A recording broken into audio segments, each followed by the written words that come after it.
하나님의 말씀 마태복음 17장 14절로 21절까지 보겠습니다. 신약성경 28면 마태복음 17장 14절로 21절 찾으시는 대로 한 목소리로 봉독합니다.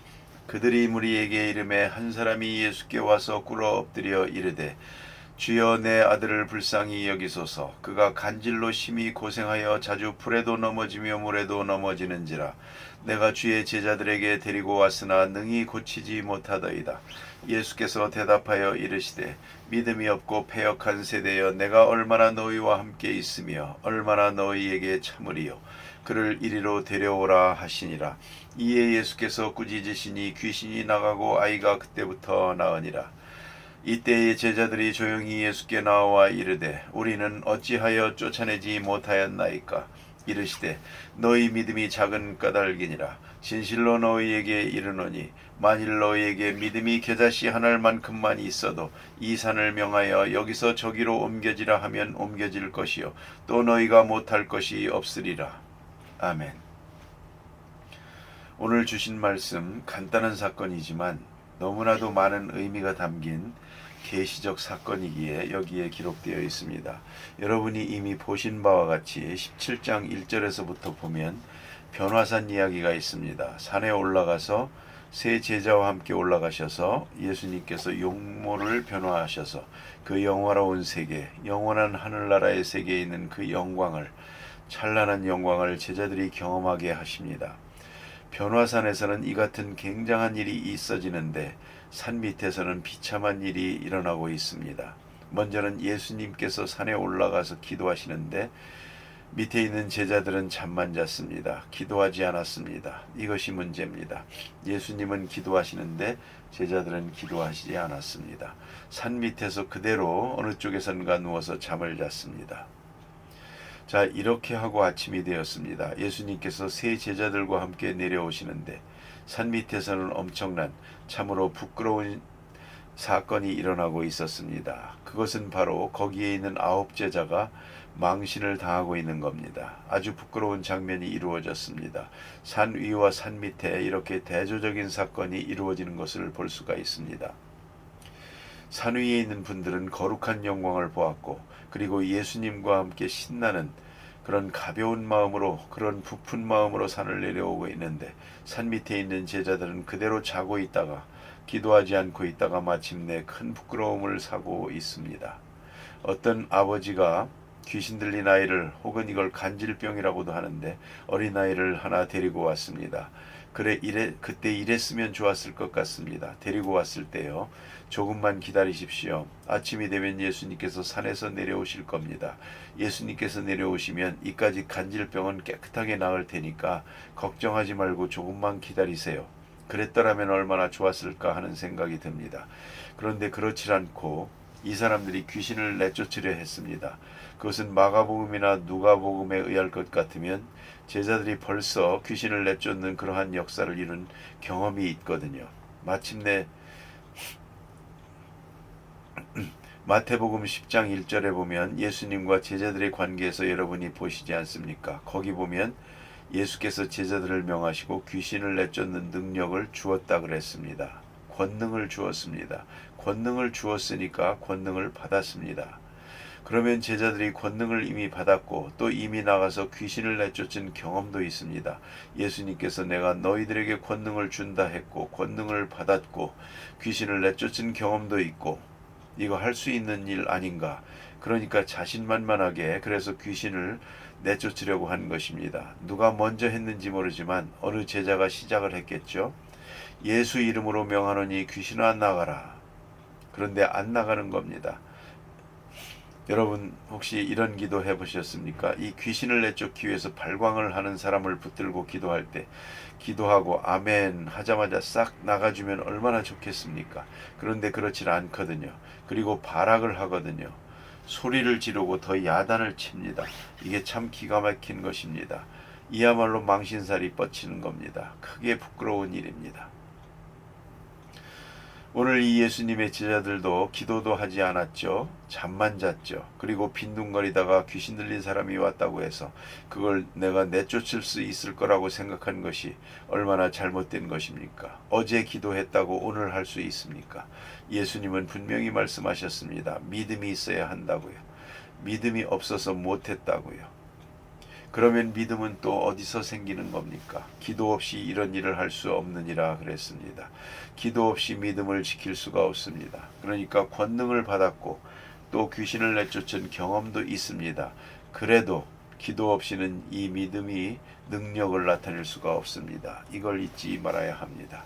그런 거로 깨어 기도해야 합니다. 10년 동안을 내가 능력을 나타낸 사람이라 하더라도 오늘 기도가 없으면 안 됩니다. 이 일을 할 수가 없는 것입니다. 그걸 우리가 꼭 생각해야 합니다. 그래 여기 보니 예수님의 제자들이 하나씩 들어와 해봤는가 본데요. 아무도 고칠 수가 없었습니다. 귀신을 내쫓지 못했습니다. 그래서 제자들은 부끄러워졌고 아이의 아버지는 크게 실망을 하게 됩니다. 모처럼 아이를 데리고 와서 고쳐보려고 했는데 이렇게 데리고 말았구나 하고 실망을 했습니다. 마가복음에 의하면 오늘 예수님이 산에서 내려오니까 이 어린아이의 아버지가 뭐라고 하는고 하니 예수님, 내가 이 아이를 데리고 왔는데 예수님의 제자들이 귀신을 내쫓지 못했습니다. 당신이 무엇을 하실 수 있거든 고쳐주시기 바랍니다. 이렇게 나옵니다. 제자들이 못했는데 당신은 스승이니까 하실 수 있거든 고쳐주세요. 예수님께서 책망하시면서 말씀하시기를 할 수 있거든이 무슨 말이냐, 믿는 자에게는 능치 못할 일이 없느니라, 이렇게 말씀하십니다. 똑같은 장면을 마가복음에서는 이렇게 기록하고 있습니다. 예수님께 나와서 할 수 있거든 고쳐주세요. 예수님의 대답은 할 수 있거든이 무슨 말이냐 하고 책망을 합니다.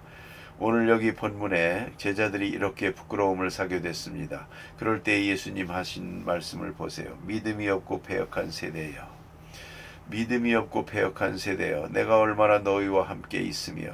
이 말씀 한 요절이 굉장히 중요한 의미를 가집니다. 이 세상은 믿음이 없습니다. 믿음이 없어서 패역한 세대입니다. 믿음이 없어서 패역한 세대이고, 믿음이 없어서 병 못 고치고, 믿음이 없어서 이와 같이 어려움을 당합니다. 여러분, 오늘 이 세대의 문제 복잡하게 보이지만 프랜시스 후쿠야마라고 하는 하버드대 교수님의 이론대로 보면 그것은 믿음의 문제입니다. 자본 기술의 문제가 아니라 믿음의 문제입니다. 서로 믿질 않습니다. 신뢰가 없습니다. 믿지 않기 때문에 모든 문제가 생기는 것입니다. 자, 그러면 이런 믿음의 문제는 특히 신앙적으로 볼 때는 하나님을 믿는 믿음이 없기 때문에 세상의 모든 어려움과 무능과 무질서와 혼란과 전쟁이 있는 것이다 하는 말씀입니다. 그러면 믿음인데요. 오늘 여기 말씀하시기를 내가 너희와 얼마나 함께 있으며, 예수님은 믿음을 주려고 오셨습니다. 예수님과 함께 있으면서 제자들이 배워야 할 게 뭐냐면 믿음입니다. 아마 제자들이 놀랐을 겁니다. 바람과 바다를 향해서 조용하라 하고 외치는 것을 볼 때 깜짝 놀랐을 것입니다. 참으로 대단한 분이다. 엄청난 분이다. 엄청난 믿음을 가진 분이다. 그 믿음의 위력에 대해서 감탄하지 않을 수가 없었을 것입니다. 그뿐입니까? 나사로가 죽었지 않습니까? 장례식을 치렀죠. 그런데 무덤에 가자 그러지 않습니까? 혼자 간 것도 아니고 제자들 많은 구경꾼들을 데리고 갑니다. 가서 돌을 막아놓은 굴인데요. 자, 돌을 옮겨 놓으라 그럽니다. 옆에서 사람들이 말하기를 아이고 죽은 지 오래라서 냄새가 납니다 그러지 않습니까? 이제 돌을 옮겨 놓으라 하고 나사로야 나오너라 하고 말씀하십니다. 그 제자들이 얼마나 놀랐겠습니까? 대단한 분입니다. 이분의 믿음은 굉장한 것입니다. 그러면 예수님과 함께 다니면서 배울 게 뭡니까? 믿음을 전수받는 것이죠. 믿음을 전수받는 것. 이런 일에도 믿고 저런 일에도 믿고, 그 엄청난 믿음을 옆에서 보면서 한 가지 한 가지 배우고 깨닫고 감격하고 그 믿음을 전수받는 것입니다. 그래 오늘 예수님 말씀이 너희들이 오랫동안 나와 함께 있었고 내가 병 고치는 걸 보았고 많은 환자들을 지금까지 고쳤는데 이제 너희들도 직접 가서 고쳐봤고 이런 경험이 있는데 여기 보니 얼마나 너희와 함께 있으며 얼마나 너희를 참으리요. 얼마나 기다려야 되겠느냐. 아직도 유치합니다. 이것 가지고는 안 되겠습니다. 아직도 믿음이 너무 약합니다. 너무 보잘것없습니다. 자, 우리가 예수님과 함께 하면서, 우리가 교회 생활하면서 우리의 믿음이 점점 커져야 됩니다. 많은 시간 동안. 여러분, 이걸 분명히 하셔야 됩니다. 이 믿음은 하루아침에 마술적으로 얻어지는 게 아닙니다. 확실한 믿음은 점점 키워야 되고 성숙하게 돼야 되는 것이죠. 예수님과 함께 있으면서. 이제 사도행전 4장에 가서 보면 바리새 교인과 서기관들이 예수님의 제자들에 대해서 이렇게 말합니다. 나면서부터 안진뱅이 된 사람을 일으킨 사건을 놓고 말하는 것입니다.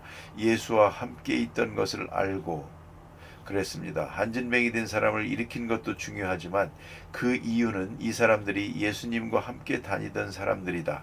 예수님과 함께 있으면서 그 능력을 얻은 것이다. 그 믿음을 얻은 것이다. 그 믿음을 전수받은 것이다. 그렇게 사도행전은 말합니다.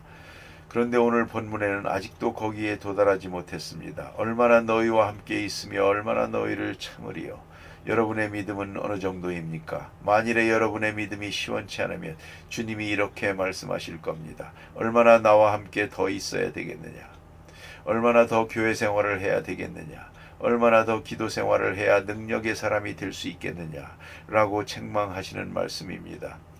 그리고 예수님께서 꾸짖으시니 귀신이 나가고 그때부터 아이가 나으니라. 예수님은 믿음으로 귀신을 깨끗하게 내쫓고 건강한 어린아이를 만들었습니다. 그럴 때 여기 보니 예수님의 제자들이 조용히 나와 이르되 우리는 어찌하여 쫓아내지 못하였나이까. 여기에 몇 가지 더 달아도 되겠습니다. 며칠 전에는 했는데요. 오늘은 왜 못하죠? 오늘은 왜 안 나가 주는 것이죠? 이에 대한 예수님의 대답은 두 가지입니다. 믿음이 없어서 그렇다. 믿음이 부족해서 못했느니라. 두 번째 대답은 기도하지 아니했느니라. 너희가 어젯밤 기도하지 않았다. 바로 전까지 기도하지 않았다.